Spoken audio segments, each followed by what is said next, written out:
The other day on stream, me and my viewers came across something interesting.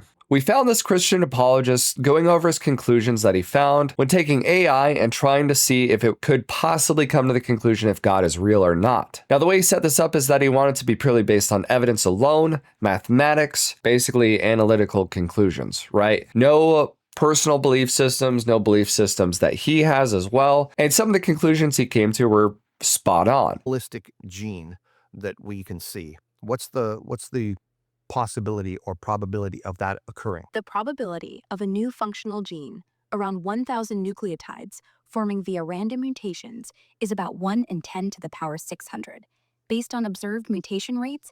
Which I believe in math, that's called impossible. I think that's the term they use. And the need for a specific sequence.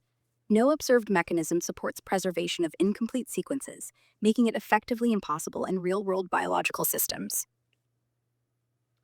So you're admitting then that according to strict logic, mathematical probability, and observational science, that the concept of evolution, which requires the addition of brand new functional genetic information, number one, that it's never been observed and that it's mathematically impossible in a real world?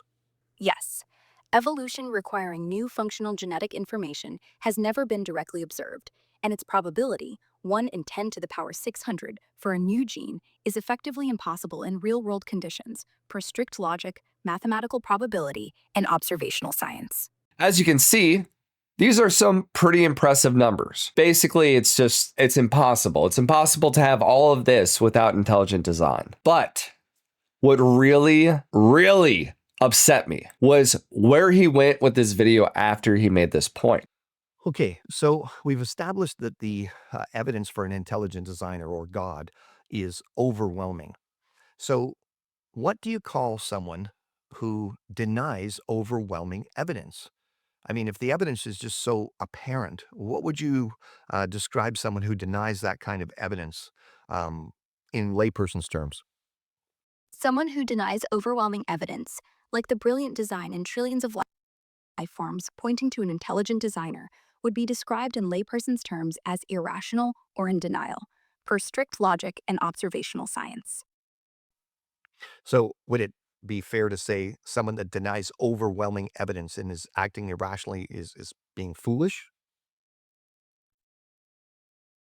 Yes, denying overwhelming evidence, like the design in trillions of life forms pointing to an intelligent designer, and acting irrationally is fairly described as foolish, per strict logic and observational science.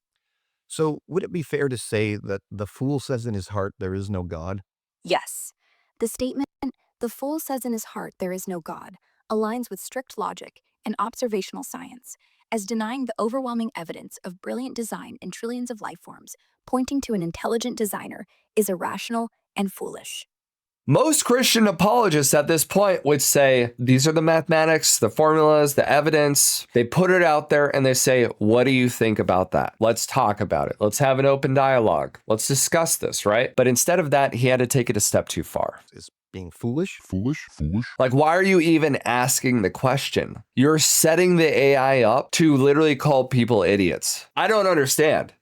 I really don't. Because that's not how you win anyone over. Like, imagine you have a math teacher who's trying to like show you how to do geometry, right? And when you think the math teacher has it wrong and then they prove you wrong, instead of just leaving it at like, see, now you learned. Instead of leaving it at that, you're like, wow, you're an idiot. This is not the approach to have with people at all. I can't even begin to comprehend what possessed him to do this. So at the end of this, I just want this to be a lesson to all of you out there. I want you to understand that if you are trying to win people over to Jesus, you're not going to do it by calling them idiots.